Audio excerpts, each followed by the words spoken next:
Biasa. Seperti biasa ya saya. Kita jalani aja.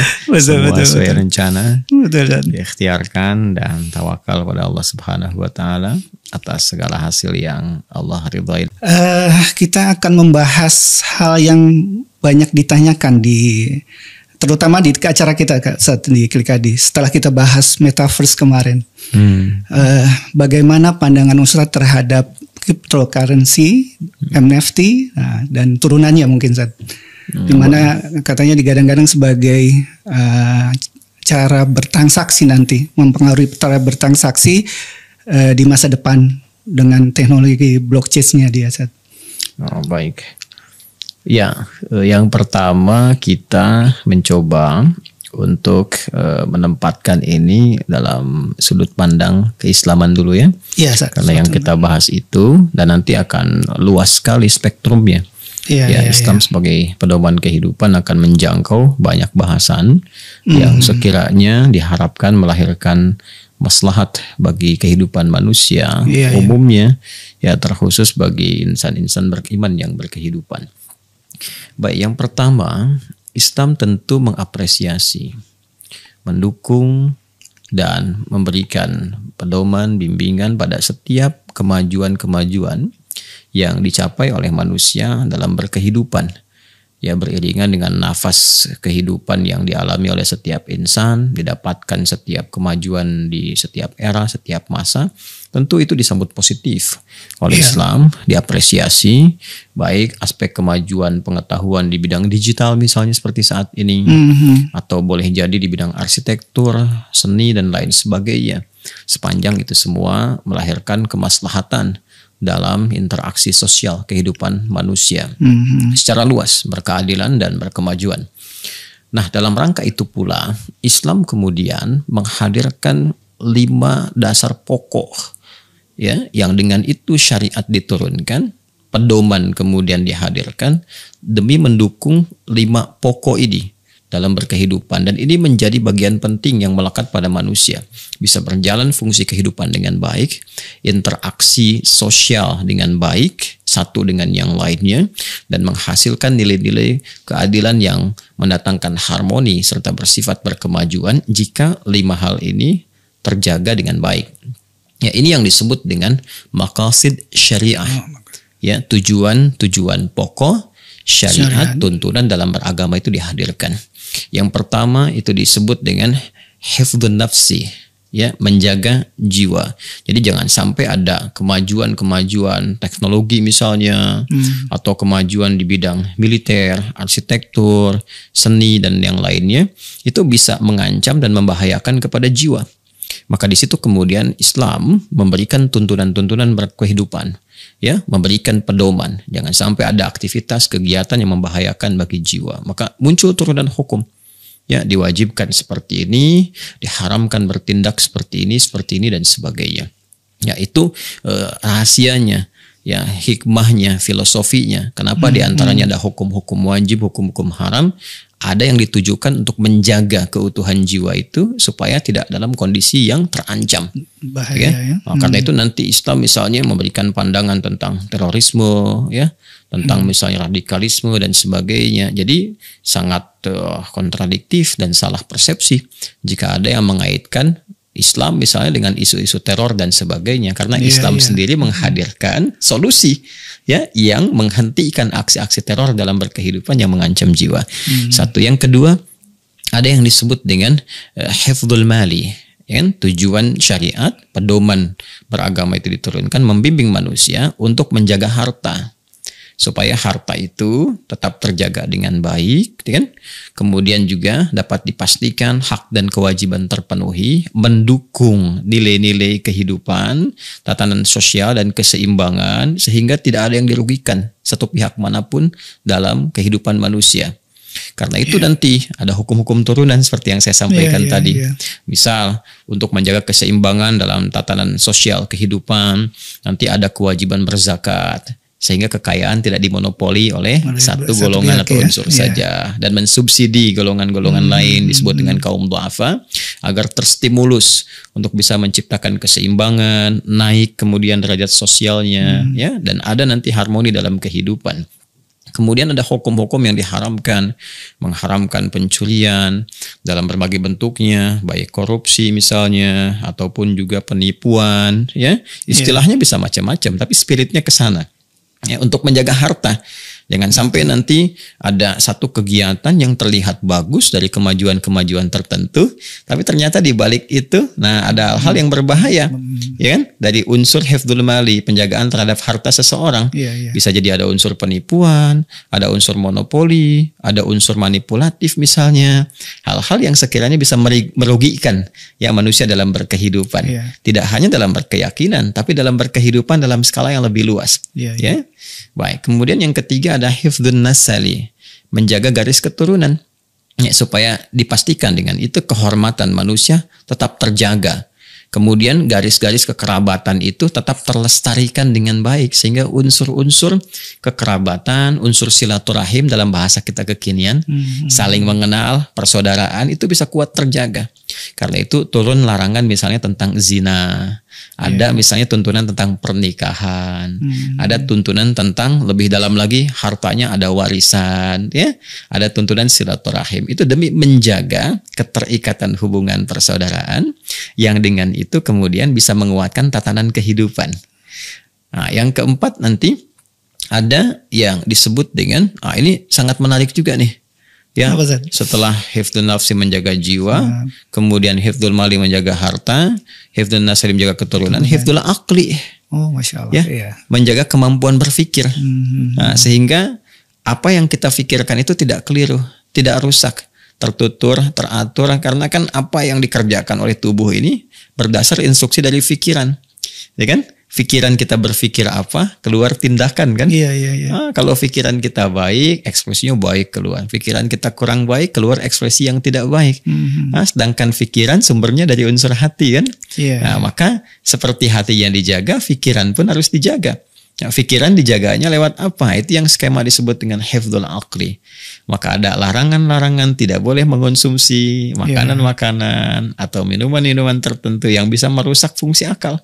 Karena itu diharamkan dalam Islam mirasantika misalnya, minuman keras dan narkotika, ya, dan turunan-turunannya, karena bisa merusak akal.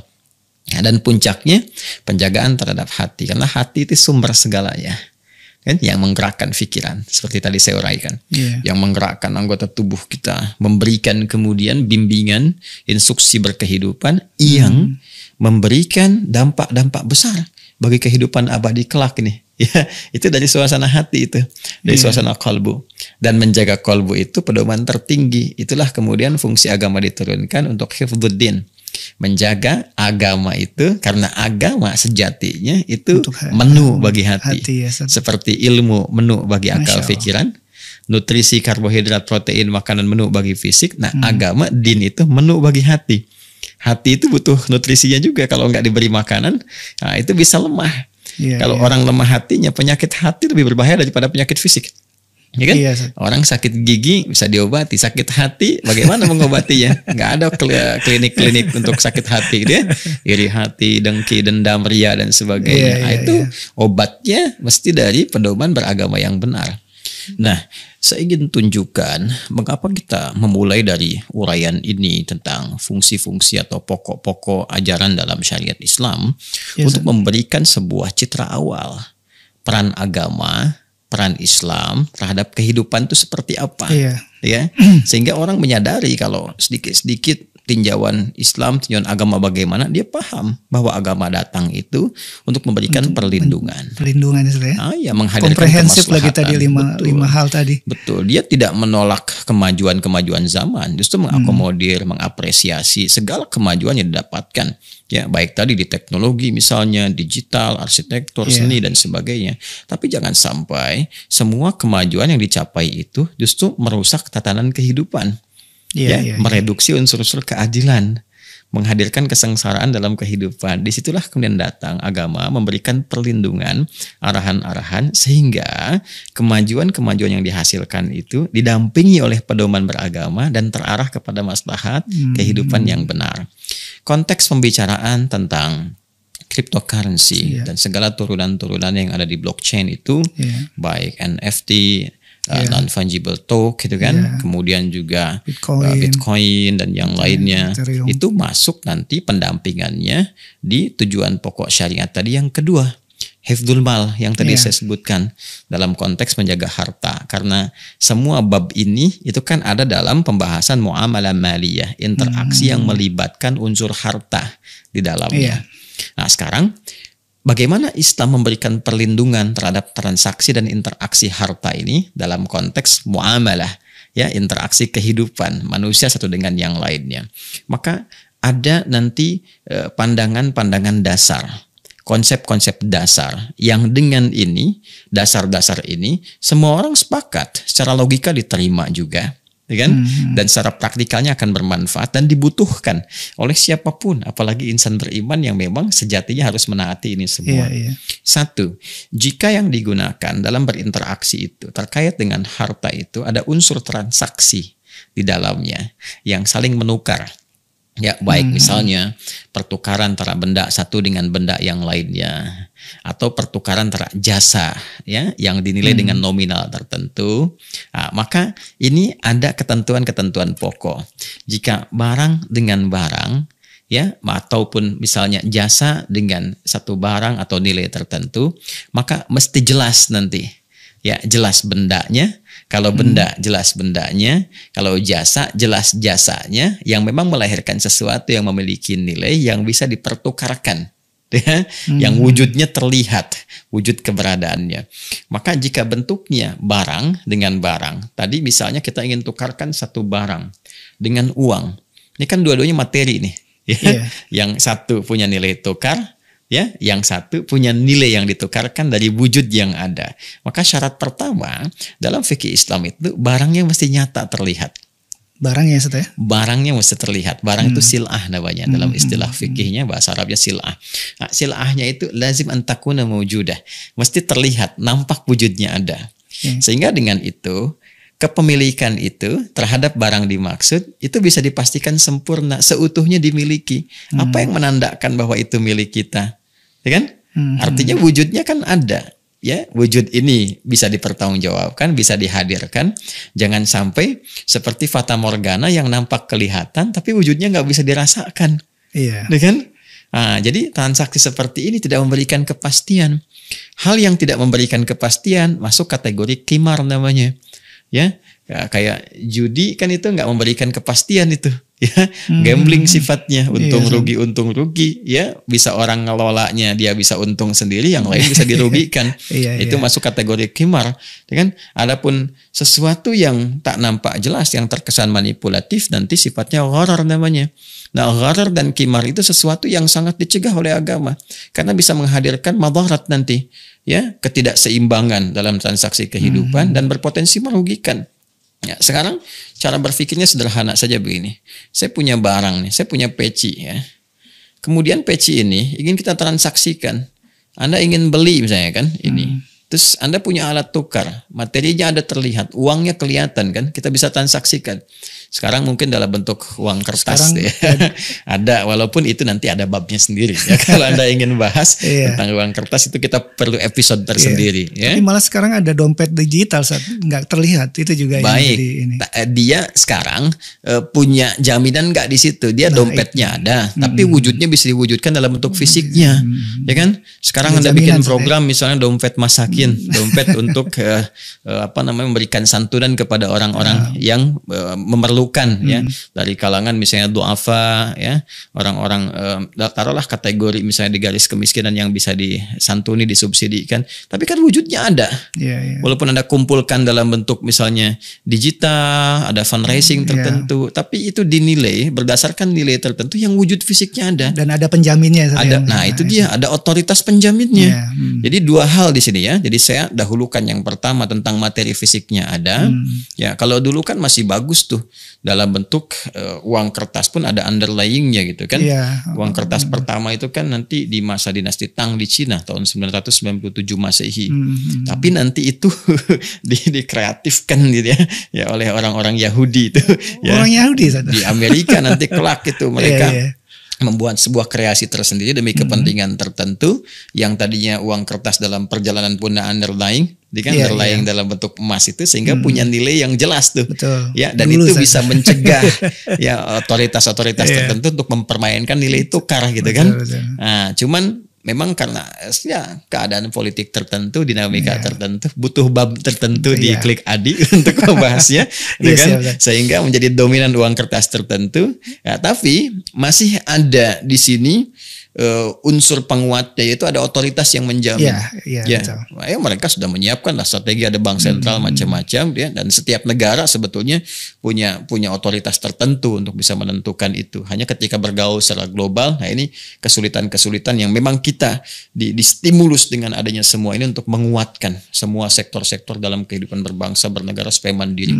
Ya, nah, dulu di zaman awal Bung Karno itu para ulama masih mengusulkan ketika Bung Karno konsultasi uang kertas itu masih bisa ada underlyingnya emas, ya. Cuman karena tekanan yang sangat berat ya masa-masa setelah itu, nah ini butuh episode sendiri. Nah, jadi uang kertas penasaran sendiri. Iya, tapi dia wujudnya ada. Oh iya betul. Wujudnya ada, ya kan? Nah, wujud ada dan ada otoritas penjamin. Ya, ini pun kan masih disoal, gitu kan? Nah, tapi karena dia ada otoritas penjamin, bisa diberlakukan, wujud fisiknya terlihat. Nah, unsur kepemilikannya minimal tuh sempurna dimiliki. Makanya Anda beli dompet tuh, celana Anda ada sakunya tuh. Nah, itu batik Anda kan ada sakunya juga tuh. Ya, berarti istri kosong tadi. Kosong. Nah, ini berarti isyarat kepada suami ya. Bikinin saku supaya bisa diisi. Ya, maksudnya sakunya jangan disimpan di suami. Ya. Kan uang suami, uang istri juga. Ya, bisa aku pindah. Kenapa sampai ke situ ya bahasannya? Jadi saya balik lagi ya. Balik lagi. Nah, ini ada materinya. Uangnya ada, sehingga ketika saya serahkan peci saya pada Anda dengan ukuran tertentu yang umumnya disepakati dan wajar sifatnya, bisa dibelikan kembali peci yang mungkin serupa dan sebagainya, atau ditukar dengan hajat yang senilai dengan itu, Anda keluarkan uangnya, fisiknya ada, saya miliki, saya masukkan ke saku saya, Anda ambil peci saya, tempatkan di tempat yang sesuai, kan? Maka terjadi pertukaran yang seimbang dalam bentuk benda yang dipertukarkan, materinya ada. Sekarang kita tarik ke dunia blockchain misalnya, ya, ada kreasi yang ditampilkan, wujudnya ada. Wujud ini bisa dihadirkan. Misal ada karya ini kemudian ditampilkan, dipasarkan di NFT misalnya, non-fungible token itu, ya ini kan sebetulnya marketplace yang dihadirkan untuk menstimulus ini cryptocurrency ini berlaku. Untuk dipergunakan. Iya, kalau nggak ada itu kan ini nggak bisa dipakai nih cryptocurrency ini. Maka medianya, pasarnya dipakai itu NFT itu. Maka dibentuk galeri, dinilai dengan nilai tertentu, tersimpan di blockchain semuanya ini, kan tercatat, nggak mungkin bisa dimanipulasi catatan ini. Ya, catatannya. Dan penting juga dicatat selain itu bahwa bendanya ada, wujudnya ada yang disimpan di galeri ini. Kalau dikeluarkan pun, di print, dicetak, wujud dia ada, terlihat, nampak, bisa dihadirkan. Namun dia harus dinilai, ditukarkan dengan satu mata uang yang ditransaksikan yang wujudnya nggak ada. Iya. Ya. Seperti OpenSea dia pakai Ethereum. Ethereum ada, cuman kan dia nilai-nilai digital aja dituliskan 0, sekian atau 1 Ethereum dan seterusnya, ya kan? Nah, tapi ketika dimunculkan, dihadirkan, dia nggak punya wujud fisik. Jadi bagaimana menukarkan sesuatu yang ada dengan yang tidak ada? Ya, jadi sifatnya hanya semacam orang kontrol aja, ada angka-angka, tapi wujudnya nggak ada gitu. Ya, Anda kan nggak mungkin menukarkan misalnya sesuatu yang wujudnya fisikal ada dengan sesuatu yang nggak nampak gitu. Ya, kan nggak sama. La yastawil bainal insani wa kuntil anak gitu. Anda kan nggak mungkin nukarkan manusia dengan jin, karena nggak serupa gitu kan. Jin kan nggak tampak, manusia ada. Ini ilustrasi gitu kan. Ya, jadi sesuatu ini persoalan. Kalau ini soal bisa selesai, maka aman. Cryptocurrency nggak ada masalah dalam timbangan syariat. Tapi kenapa ulama ini memberikan satu keadaan hukum yang ketat di bidang ini untuk memberikan kepastian yang menjamin kemaslahatan bagi semua pihak.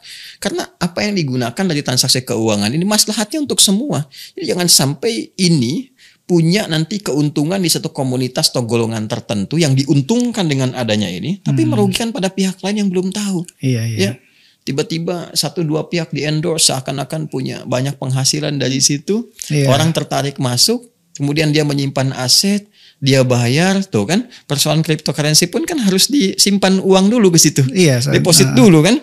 Nah, kemudian ketika mendepositkan uang, depositnya apa jaminan dari situ? Dia simpan di situ. Ya, Anda nyimpan ke blockchain misalnya, sekian ratus juta, sekian miliar, disimpan di situ. Itu kan uang wujud Anda yang ada. Anda serahkan, disimpan di situ. Ya kan? Lalu kemudian ditukarkan dengan sesuatu yang wujudnya nggak ada. Hanya nama saja. Ethereum. Kemudian macam-macam lagi nih, bentuknya mata uang, macam-macam sebagainya. Mata uang tadi kripto itu. Ya, jadi masalah gitu. Ya, ketika diwujudkan, dia tidak punya muncul wujud, dan persoalannya ketika mau dicetak pun dikembalikan ke mata uang yang ada sekarang. Lalu kenapa tidak menggunakan mata uang yang ada saja? Ya kan? Karena belum ada yang mau jamin itu saat. Nah, itu persoalannya. Jadi dia tidak ada otoritas yang menjamin secara keseluruhannya. Kalau masalahnya di situ. Nah, kalau dia bisa menyelesaikan persoalan ini, selesai babnya, tuntas. Ya, misal dia munculkan ini wujudnya seperti ini. Mata uang cryptocurrency kan macam-macam tuh ya. Yang satu wujudnya begini misalnya, ini wujudnya begini. Lalu punya nilainya sekian. Lalu nilai ini ekuivalen misalnya ya dengan mata uang yang ada yang sekarang secara fisikal kita dapati sekian. Ya, bahasa gampangnya beginilah, digital, rupiah dalam bentuk digital. Apa gitu kan? Dolar dalam bentuk digital dan sebagainya. Jadi dia nanti bisa dinilai itu, persamaan nilai itu. Selesai. Ya, kalau mau misalnya, tapi kan ini bisa nanti nilai-nilai ini tetap dikontrol oleh otoritas tertentu yang bisa menaik turunkan seenaknya gitu kan, mengontrol nilai nominal sehingga banyak dirugikan. Ya, bikin underlying aja yang setara. Yang paling nggak banyak perdebatan kan emas, itu kan paling gampang gitu. Disepakati, underlyingnya pakai emas aja. Ya, mungkin setara semua, nggak ada repot-repot lagi, diarahkan ke situ. Jadi rupiah sekian, nilai ininya sekian, ini underlyingnya sekian. Nah, uang digital memfasilitasi itu, kan itu selesai masalahnya, ya kan? Nah, jadi dia punya underlyingnya, ada wujudnya, ya kan? Kemudian dia menyelesaikan persoalan dunia atau global saat ini, ya. Tapi kalau kita mau jujur ya, repot-repotnya kenapa nggak dibalikin ke emas aja misalnya kan, sehingga punya nilai dan seterusnya. Atau tadi uang kertas punya takaran seperti Indonesia pernah mempraktekkan dulu. Nah, saya kembali ya kepada hukum tadi. Kalau Anda tanya tentang cryptocurrency, sampai MUI pun melakukan kajian tentang ini, persoalannya hampir semua sama, nggak lepas dari dua hal tadi. Ya, ingat ya, bukan menghambat atau menolak kemajuan, sangat diapresiasi. Nah, ini yang jadi ada kesalahan logika dalam berpikir ketika Islam misalnya memberikan pandangan atau agama mengatakan ini haram ya, langsung dipersepsikan ini menghambat. Ya, antipati terhadap kemajuan atau menghambat kemajuan, menghambat kreativitas. Cara berpikir yang salah. Justru ketika hukum itu dikaji dan diberikan pendampingan, itu sebetulnya filosofinya menerima semua kemajuan itu, tapi memberikan perlindungan untuk kemaslahatan bagi semua. Karena fungsi agama itu hadir untuk membimbing umat manusia pada umumnya sehingga tetap berada dalam kemaslahatan dalam berkehidupan. Jangan ada ketimpangan. Kalau kita tuh di sila kelima Pancasila, keadilan sosial dalam konteks Indonesia bagi seluruh rakyat Indonesia. Agama itu kan lintas ruang. Ya, lintas waktu. Agama yang baik kan begitu, kan?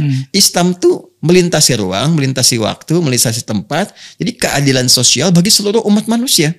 Harus adil, jangan sampai ini diuntungkan, ini punya potensi rugi. Ini ada problem dasar nih. Ya, yang nggak semua orang itu bisa menikmati fasilitas ini. Nggak semua orang bisa mendapatkan maslahat dari ini. Nah, problem ini harus diatasi dulu. Sehingga apa? Sehingga kemajuan yang dihasilkan menghasilkan maslahat bagi semua. Semua bisa menikmati. Ya, karena semua akan terkena dampak dari itu. Iya. Ya. Nah, ini yang saya maksudkan. Jadi kalau isu cryptocurrency ini bisa dituntaskan dari segi gorornya, dari segi kimarnya, sifat manipulatif yang memungkinkan ada diselesaikan dari situ, kan? Dibentuk sebuah wujud. Anda bisa katakan, tapi kan ini digital misalnya kan? Betul. Tapi ketika digital itu melahirkan maslahat bagi kehidupan offline kita secara langsung, maka harus ada turunan dari situ. Solusinya apa? Kan? Transformasi dari digital ke dunia nyata itu seperti apa? Kan nggak semua orang hidup di dunia metaverse. Ya. Kita di universe sekarang ini, bukan di metaverse.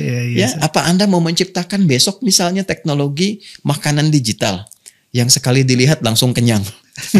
Minuman digital yang tercium baunya kemudian langsung kenyang. Teknologi mencium bau dari komputer tentang makanan tertentu langsung merasakan haus hilang. Kan tidak juga. Betul. Ya, besok-besok nanti ada nikah digital.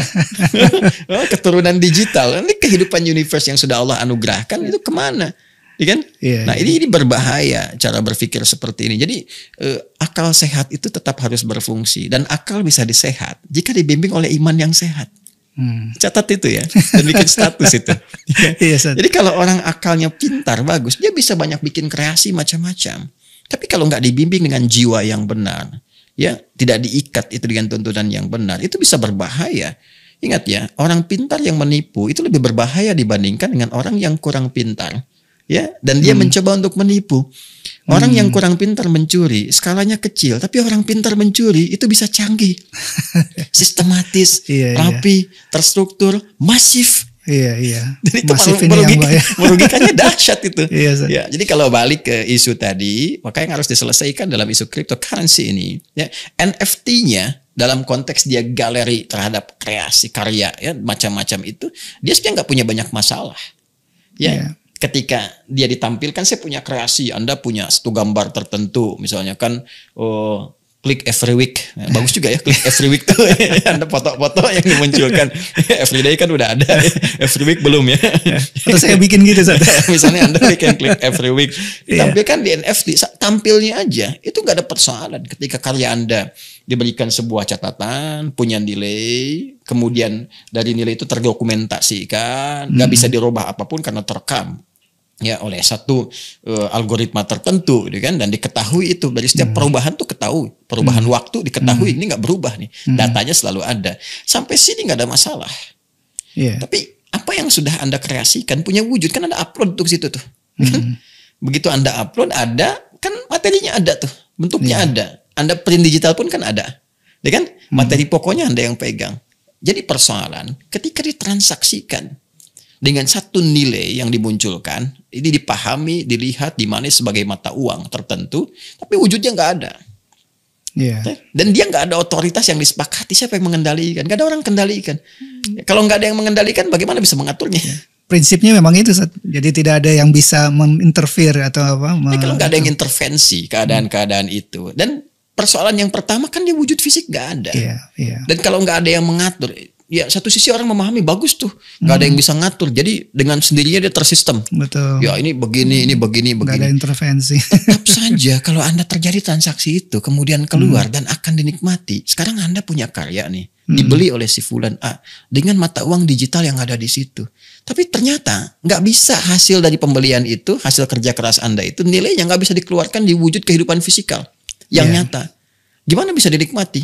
Nah ketika itu kemudian ingin dinikmati, Anda cairkan, dikonversi lagi kan ke mata uang yang ada sekarang, tetap aja dalam konteks itu akan ada penyesuaian dengan mata uang yang ada. Sedangkan mata uang itu yang sudah ada juga mengalami perubahan-perubahan. Ya, jadi apa bedanya? Ya, menurut saya akan lebih efektif kalau dia dijelaskan tuh. Ya, walaupun bagus dia tidak mengalami ini dan itu, tapi dia punya underlying yang ada sehingga bentuk fisiknya misalnya bisa diwujudkan dalam kehidupan. Nah, ini problemnya adalah ini metaverse, ini universe. Itu problemnya. Tidak setiap di metaverse itu bisa di-universe-kan, walaupun setiap universe bisa di-metaverse-kan. Ya, paham ya? Betul.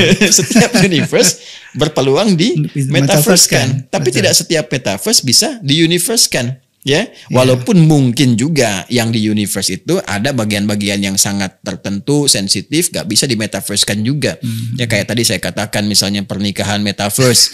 Ya metaverse-nya bisa dilakukan, tapi realnya kan tidak bisa dihukumi nyata di dunia universe kita saat ini. Jadi selesaikan problem itu dulu, kan. Yang kedua saya menangkap begini ya, isu cryptocurrency ini ada sisi positifnya. Positifnya adalah ada kegundahan terhadap sistem tata kelola ekonomi dunia. Betul, Zat. Ini yang memicunya. Pada akhirnya ini balik kepada apa yang diisyaratkan Nabi SAW. Nabi telah nubuatkan. Pada akhirnya semua akan kembali kepada tata kelola kehidupan yang stabil. Karena manusia mendambakan stabilitas. Dan di antara stabilitas itu hal-hal yang terkait dengan stabilitas ekonomi, keuangan. Sekarang orang sedang repot. Resesi di mana-mana. Inflasi macam-macam dan sebagainya. Akibat apa? Tadi kontrol terhadap satu mata uang yang terlalu dominan, Iya, bayangkan satu bisa ditakar dengan kita keluarkan harus 14.000. Ada yang satu harus keluarkan 20.000. Ya sekian puluh ribu tuh, dia hanya mengeluarkan satu saja. Iya. Dan sama-sama kertas. Betul. Cuman beda di nilai yang dituliskan itu, kan? Nah, ini kan pasti ada kegundahan. Ya, makanya ada orang yang mencoba menawarkan, ini loh yang nggak bisa diintervensi oleh siapapun. Muncul di blockchain yang dengan algoritma tertentu yang nggak bisa diubah, nggak bisa di ini, tapi tetap ada kelemahannya. Wujud fisiknya nggak ada, ya kan? Betul. Karena nggak ada yang otoritas yang kontrol itu, nggak ada yang bisa menyesuaikan dengan kemaslahatan kehidupan. Kan dunia terus bergerak dan seterusnya. Yang kontrol, masa kehidupan manusia dikerahkan kepada robot atau algoritma tertentu di komputer setelah dia hancur. Ya, kalau ini hancur nih, nggak ada jaminan dalam bentuk materi yang ada, telah terjadi satu peristiwa besar yang menghancurkan jaringan-jaringan internet dan sebagainya. Habis. Gimana kita bisa kemudian memberikan jaminan kepastian terhadap aset kita? Anda menyimpan miliaran misalnya, ya dalam bentuk cryptocurrency, digital aja, angka aja semua tuh. Ya, terus setelah itu terjadi peristiwa, habis semua. Ya, taruhlah sistem itu misalnya kena, kalau bank terbakar, ini uang bisa dicetak. Masih ada yang jamin. Bisa ada jamin. Gak ada jamin. Ini nggak ada yang jamin, nggak ada otoritas. Ini masalah kan? Iya. Habis di semua. Betul. Gitu. Nah ini persoalannya, ini diselesaikan. Nah, cuma tadi saya kembali kepada nubuat bahwa semua merindukan stabilitas dan Nabi udah ngasih solusi emas. Al-Quran berapa kali menyinggung tentang emas? Ya, zuyyina lin-nasi hubbus syahawati minan nisa'i wal banina. Ya, kemudian wal qanatiril muqantarati minadz-dzahab wal fiddah, emas, perak dan sebagainya. Makanya di zaman Nabi berkehidupan itu kan dipopulerkannya logam, ya, logam mulia, dalam uang emas bentuknya ada dinar, dirham. Mungkin di Indonesia juga dulu kan ada bentuk uang logam juga kan? Iya, Sir. Ya, yang di awal-awal malah logam kan di malah Nusantara kita kan dulu awal. 5 perak gitu. Nah, itu saya masih mengalami juga itu sampai 100 sampai 1000 malah. Iya, sampai 1000 yang ada gambar sawit itu. Yang perak itu kan 500-an tuh kayak bentuk emas juga ya. Betul. Walaupun dia mungkin sejatinya bukan emas murni gitu ya, ada kuningan mungkin apa dan sebagainya. Tapi logam, kita kan budaya logam ini. Dan fikih kita itu di dalam Islam itu tentang logam tuh luar biasa. Ya, tentang logam luar biasa. Wah ini kalau ngaji fikih kita bisa perdalam nih. Ya, di bab air aja itu ada air yang dipanaskan, ya namanya air musyambas dalam bentuk wadah bejana logam. Logamnya itu kalau dia emas perak nggak ada masalah. Tapi di luar emas dan perak jadi bermasalah. Ketika dihangatkan, dipanaskan, keadaan airnya itu nanti dihukumi berbeda dalam fikih. Ya, dalam mazhab Syafi'i itu kalau dipanaskan di luar logam emas dan perak itu bisa menjadi makruh hukumnya. Ketika saya riset, wah itu luar biasa itu. Ya. Apa hasil risetnya? Ternyata emas ini kan punya stabil. Emas itu kan aurum tuh di atomnya namanya aurum. Ya, dia punya nomor atom 79, massa atomnya 200. Ya, saya pernah pelajari kimia. Ya. Nah, dengan komposisi ini dia stabil. Artinya tidak mengalami karatan. Ya, dia nggak berkarat sehingga ketika air dipanaskan pun dia kan penghantar yang bagus tuh, punya kalor ya yang sangat bagus ya, menghantar panas di situ. Ya, jadi ketika menghantarkan pun karena nggak ada potensi untuk karat, kualitas air terjamin di situ. Walaupun dia lunak. Karena lunaknya mudah patah. Makanya emas itu dicampur. Ya, dan campurannya nanti bisa dengan besi misalnya, ya bisa dengan perak. Perak itu argentum. Ya, nomor atom 47 kalau nggak salah. Itu argentum perak. Ya, emas tuh karena lunak, kalau dicampur dengan besi, ferum, nomor atom 26, ya. Kemudian dia massa atomnya 56, isotop stabilnya 57, ya. Kalau dia dicampur karatnya dikurangi sedikit, misalnya 20 karat, 18 karat. Nah, itu campuran untuk menguatkan supaya nggak mudah patah. Nah, saya mau katakan di unsur logam saja yang menampung air ini orang udah tahu semua dulu. Ini bermanfaat gitu. Ya, makanya ketika dijadikan sebagai alat tukar, jaminannya stabil.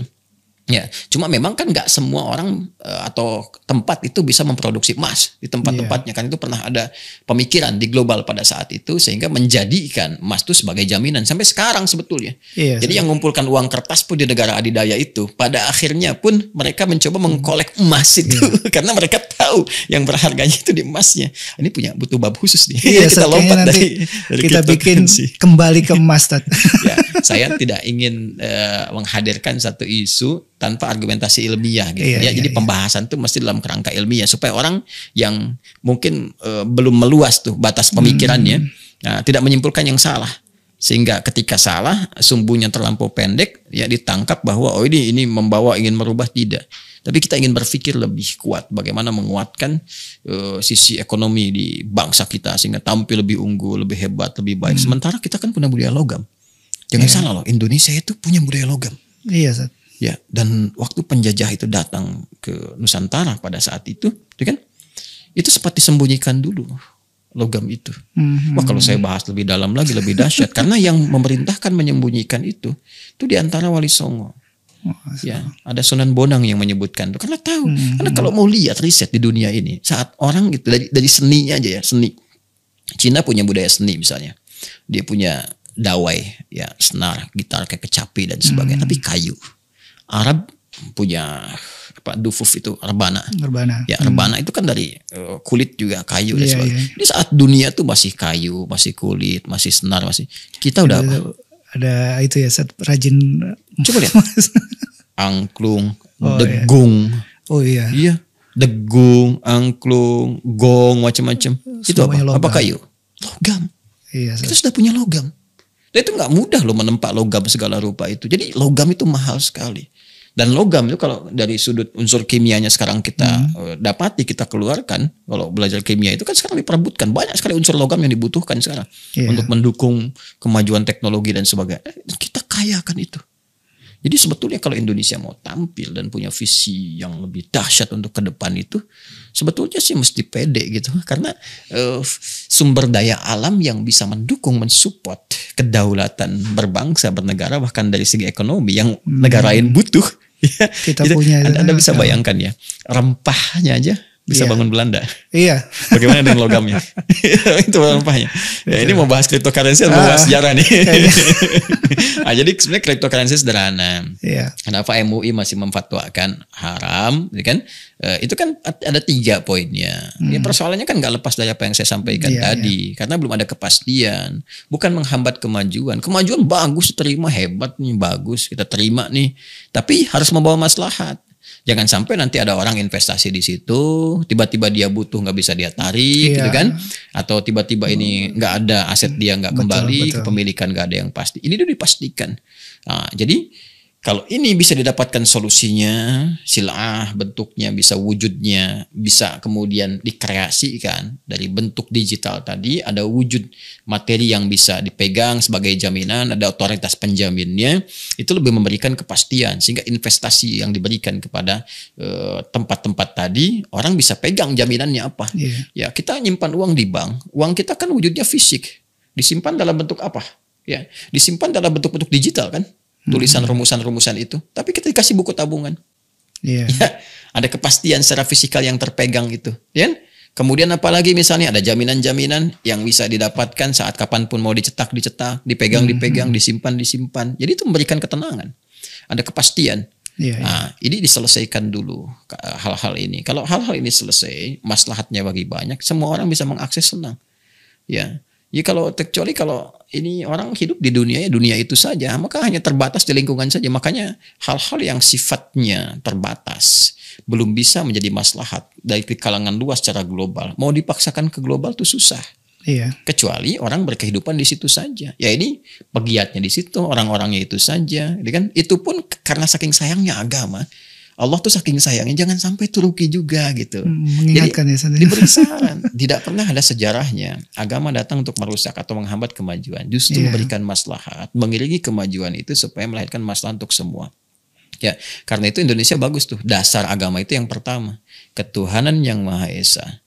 Ya, karena tanpa ada kepasrahan, ketawakalan, dan menyertakan bimbingan kehidupan kepada Tuhan yang Maha Esa itu, tidak akan lahir tata kelola kehidupan kemanusiaan yang punya adab. Adab itu etika, adab itu moral, adab itu mengatur bagaimana kita berinteraksi dengan elegan. Kemanusiaan yang adil dan beradab itu hanya lahir setelah ketuhanan yang Maha Esa. Dan ketika adab itu muncul dalam berkemanusiaan, bisa lahir persatuan. Ya, orang nggak akan bisa bersatu, Indonesia nggak bisa manfaatkan kalau adabnya nggak ada. Jadi adabnya bagi sekelompok orang saja. Jadi jangan berharap persatuan Indonesia kalau adab belum muncul. Adab bisa muncul ketika ada berketuhanan. Nah, jadi kalau agamanya disoal, kebertuhanan disoal, maka dia sebenarnya bukan hanya menyoal sila pertama, tapi meruntuhkan semua sila yang lain. Karena dengan persatuan itu ada keterwakilan, ya kan? Ada hikmat di situ. Ya, rakyat bisa bersatu, kerakyatan dipimpin oleh hikmat, kebijaksanaan dalam permusyawaratan perwakilan. Ketika rakyat bisa hadir di situ, menghadirkan hikmat dengan keterwakilan semuanya, baru ada keadilan yang merata, keadilan sosial bagi seluruh rakyat Indonesia. Itu filosofinya besar itu, dalam sekali. Maka kalau mau ditarik ke dunia cryptocurrency, ya negara harus menyiapkan perangkatnya dulu.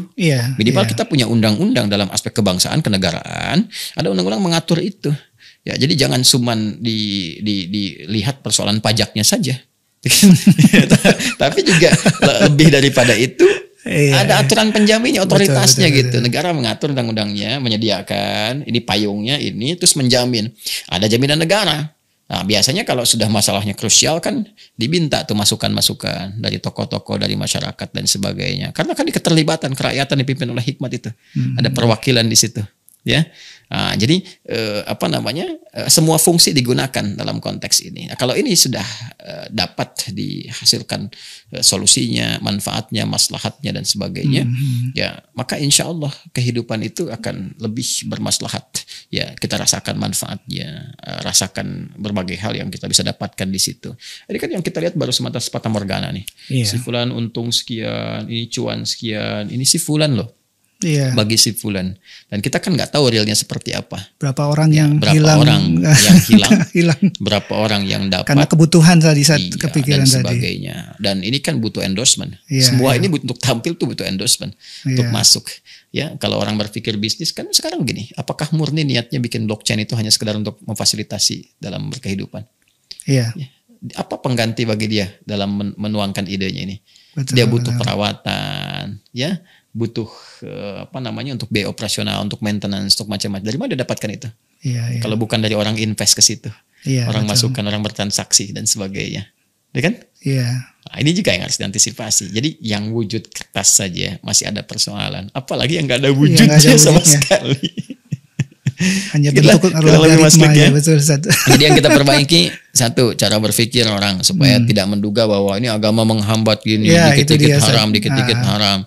Haram itu dari kata hurma. Hurma itu hormat, diserap dalam bahasa Indonesia. Hukum haram itu ditampilkan untuk menjaga kehormatan. Kenapa dilarang berzina, dilarang selingkuh, ya kan? Dan semacamnya, supaya menjaga kehormatan Anda. Karena saat Anda melakukan itu, misalnya na'udzubillah, itu bisa meruntuhkan kehormatan. Betapa banyak pejabat kehilangan jabatannya karena persoalan zina. Kenapa dilarang merampok, mencuri, korupsi? Karena meruntuhkan kehormatan. Yang menjaga kehormatan hukumnya disebut haram namanya. Maka kalau ada cryptocurrency mengatakan ini aspek ini haram, menjaga kehormatan Anda, melindungi Anda supaya nggak rugi. Tapi saya cuan, Anda yang cuan, tapi yang lain rugi. Itu tidak berkeadilan. Ya. Baik, jelas ya. Tapi kalau ini berarti hukumnya tidak mutlak, Ustaz. Jadi kalau seandainya terjawab kaidah fikih mengatakan al-hukmu yaduru ma'illatihi. Hukum itu akan bergantung kepada sebab akar mula persoalannya. Fikih itu sangat fleksibel. Ya, kecuali fikih-fikih yang pokok diatur, yang sifatnya pakemnya sudah begitu. Fikih ibadah sudah begitu. Sholat dari zaman Nabi sampai sekarang, sampai kapanpun ya begitu. Gak bisa berubah-ubah semau kita. Tapi hal-hal yang kita interaksikan sesama manusia dan sebagainya, kan sepanjang ada sebab-sebab tertentu yang melahirkan maslahat, itu bisa berkesesuaian dengan maslahatnya. Karena itu Islam datang memberikan nilai, bukan memberikan hasil. Ya kalau hasil begini harus begini. Ya ayam sampai kiamat kurang 2 hari pun tetap jadi ayam. Ya tapi perilaku ayam itu bisa dianalisis. Kadang-kadang terpengaruh oleh lingkungan, dia bisa berubah. Ya kan? Ayam di sini suka jagung, ketika di bawah jagung nggak ada, yang ada cuman keju, bisa ayam suka keju. Lalu apakah Anda katakan nih crazy rich di kalangan ayam gitu kan? Tidak juga, makanya kan tidak ya. Nah, jadi ini yang mau saya katakan, al-hukmu yaduru ma'illati, hukum itu akan bergantung melihat kepada sebab. Maka dari sebab itu muncul konteks. Kalau cryptocurrency ini bisa diselesaikan sebabnya, oh ini wujud nggak ada, adakan wujudnya. Ini berpeluang kimar begini, maka berikan ada lainnya, ada penjaminnya, ada otoritasnya. Kalau ini semua ada, berjalan tuh. Jadi nanti tinggal pilihan, yang mau aktif di dunia digital, ada karya, silahkan, selesai masalah. Kan? Kalau mau yang berkehidupan di dunia nyata saja, misalnya kan, oh silahkan, gak ada masalah. Ya, jadi semua bisa dinikmati apa adanya dan tidak ada yang dirugikan. Ini menjamin kepastian, memberikan perlindungan dan menampilkan kehormatan dalam berkehidupan. Masya Allah, Masya Allah. Jadi banyak kita dapat nih, ternyata Islam itu senafas dengan kehidupan berbangsa, bernegara, tidak bertentangan, Pancasila nggak bertentangan. Dan kita bahas Pancasila tadi, Masya Allah itu. Pancasila, budaya logam, apalagi banyak sekali. Ya, kalau mau dikeluarkan jadi satu bab tersendiri. Terima kasih, Ustaz. Baik. Terima kasih pencerahannya. Semoga kita bisa berbincang-bincang lagi dengan bahasan yang lain. Insyaallah, insyaallah. Demikian pemirsa, bincang-bincang kita dengan guru kita Ustadz Adi Hidayat. Semoga menambah pencerahan dan penambahan ilmu kita untuk yang mendekatkan kita kepada Allah Subhanahu wa taala. Saya Klik. Assalamualaikum warahmatullahi wabarakatuh.